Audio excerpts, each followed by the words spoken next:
But it is not enough to just receive the guidance of a master. One also needs to practice what the master, what the teacher instructs. It's not enough to say, oh yeah, I have my spiritual master, and so I'm saved now.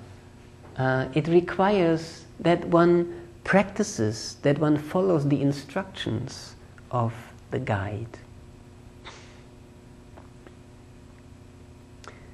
So many times I've heard the question, how to find, how to know such a guide, such a master, such a teacher, how to distinguish, how to know what or who is a guide.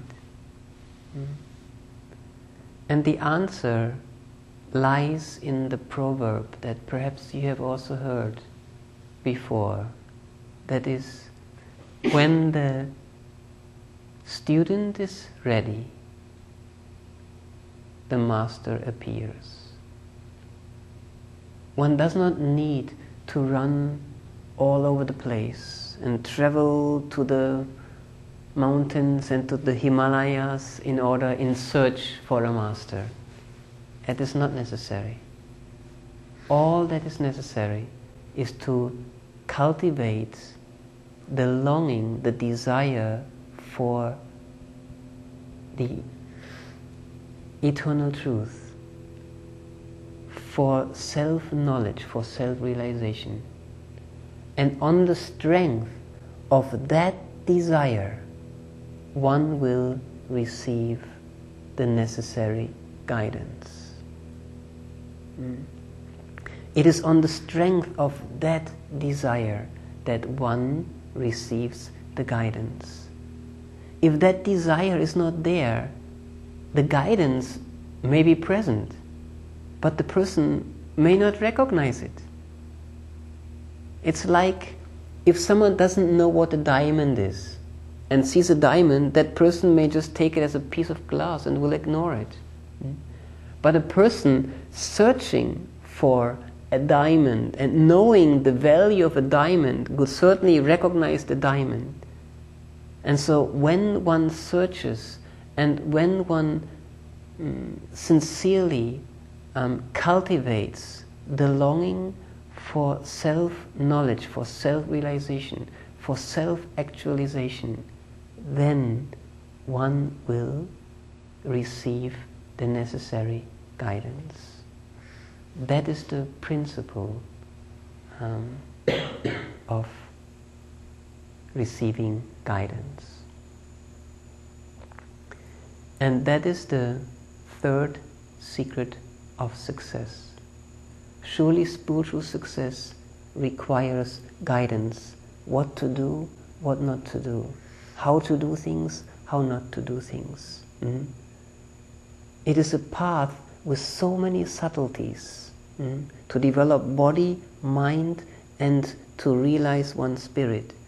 So meticulous guidance is of greatest value. And even for other things, for any, as I mentioned before, for any knowledge, any activity, even a simple sport, a language, maybe even how to be a parent, how to study, how to communicate, all these things, guidance, competent guidance is always beneficial. And remember that ultimately, the ultimate guide is that universal truth, is that essence that remains, not that what changes, but that essence that remains. It expresses itself to guide an individual towards realization. That is the meaning of this third secret of success, following the guide.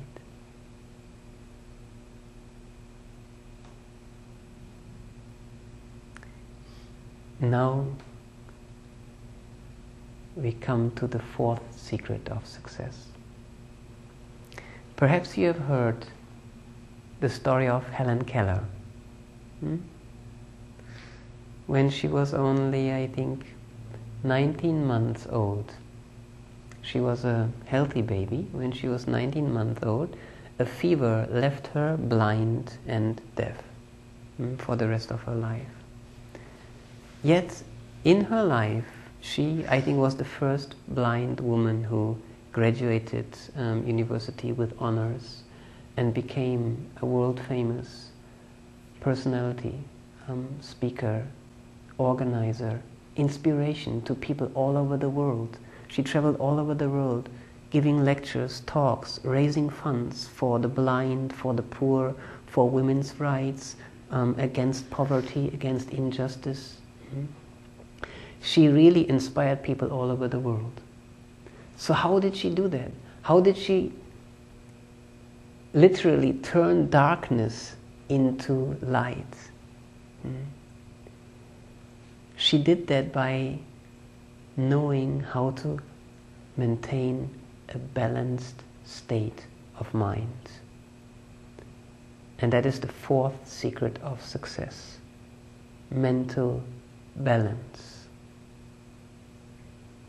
So many people in this world feel that they're inferior, or that they can't do anything worthwhile, substantial in this world. So many people have the feeling of inferiority.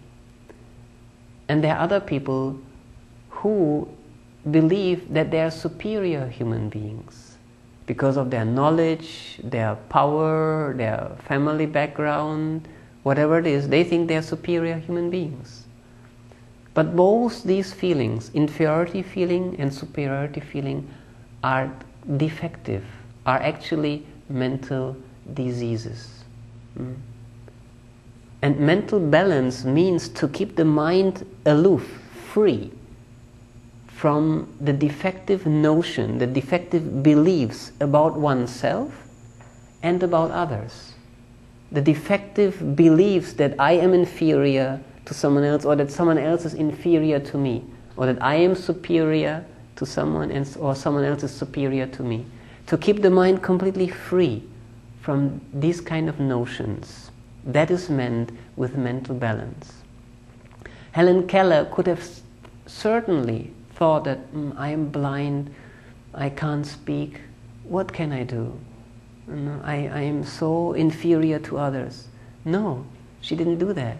She focused on who she was, that she could feel, she could think, she could communicate, she could touch, she could smell, she could study, she could learn languages, she could express herself. That's what she knew who she was. Her soul, her heart, her love expressing itself. That's what I mean by mental balance. Not getting caught up in false notions, thoughts about oneself or about others.